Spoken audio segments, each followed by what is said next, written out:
ভাই মোহাম্মদ সাকিবুল হাসান। মঞ্চে আসছেন ভাই মোহাম্মদ সাকিবুল হাসান। প্রস্তুত থাকবেন আব্দুল্লাহ।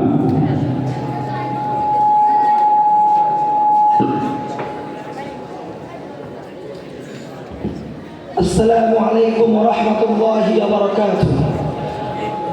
حامدا ومصلي أما بعد، فأعوذ بالله من الشيطان الرجيم. بسم الله الرحمن الرحيم. واعتصموا بحبل الله جميعا ولا تفرقوا. وقال رسول الله صلى الله عليه وسلم لا يؤمن أحدكم حتى أكون أحب إليه من والده وولده والناس أجمعين. وقال أيضا لا تزال طائفة من أمتي ظاهرين على الحق لا يضرهم من خذلهم حتى يأتي أمر الله وهم كذلك أو كما قال عليه الصلاة والسلام. নুরানি তালিম ও কুরআন হাদিস সুন্নাহ ওয়াল জাকাত কর্তৃক সাপ্তাহিক সেমিনারের সম্মানিত সভাপতি, সুদক্ষ বিচারক মণ্ডলী এবং আমার সামনে ভবিষ্য বাংলার প্রত্যন্ত অঞ্চল থেকে ছাত্র ভাইরা, সকলকে আমার পক্ষ থেকে আন্তরিক শুভেচ্ছা ও মোবারকবাদ। আজকে আমার বক্তব্যের বিষয় হলো বর্তমান বাংলাদেশের ইসলামী আন্দোলন এবং সমস্যা সম্ভাবনা। ইনশাআল্লাহ সময়ের পরিসরে কিঞ্চিত পরিমাণ আলোকপাত করার চেষ্টা চালাবো। মুহতারাম হাজিরিন, ইসলামী আন্দোলন ইতিহাসের কথা আমাদের বরাবরই জানা আছে। তবুও ইনশাআল্লাহ বর্তমান প্রেক্ষাপটে বাংলাদেশ ইসলামী আন্দোলন সম্পর্কে কীর্তিগাথা ইতিহাস আলোচনা করার চেষ্টা করব। মুহতারাম হাজিরিন, আল্লাহ রাব্বুল আলামিনের বিধান ছাড়া মানব জীবনের সুখ শান্তি চিন্তা ভাবনা করা অন্তর।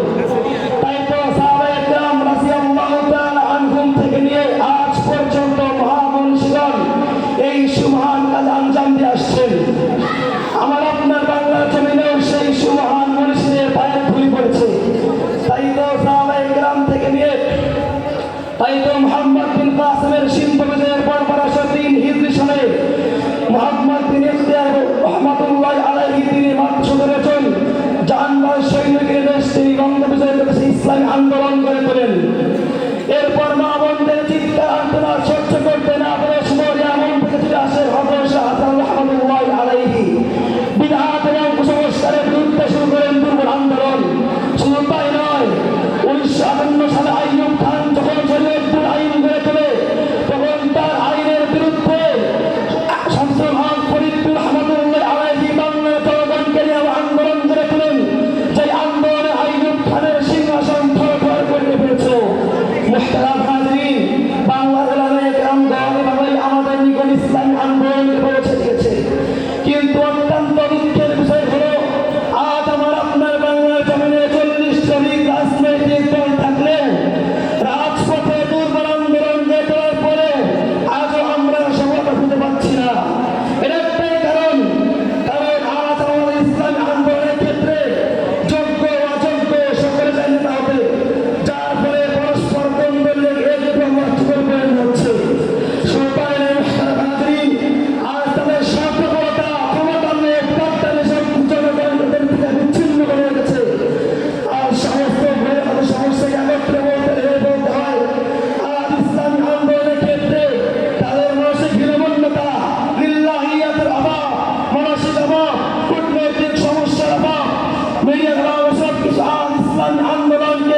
সৃষ্টি করেছে, যার ফলে ওলামায়ে কিরাম পরম্পরা, যার ফলে ওলামায়ে কিরাম বিচ্ছিন্ন হয়ে গেছে।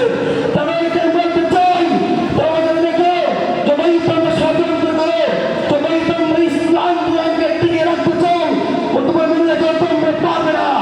তারপরে দেখো মুহতারাম হাজিরিন, সবাই বলবো আজকে যে আমরা ইসলামের আন্দোলন প্রতিষ্ঠা করতে চাই, তাহলে আমরা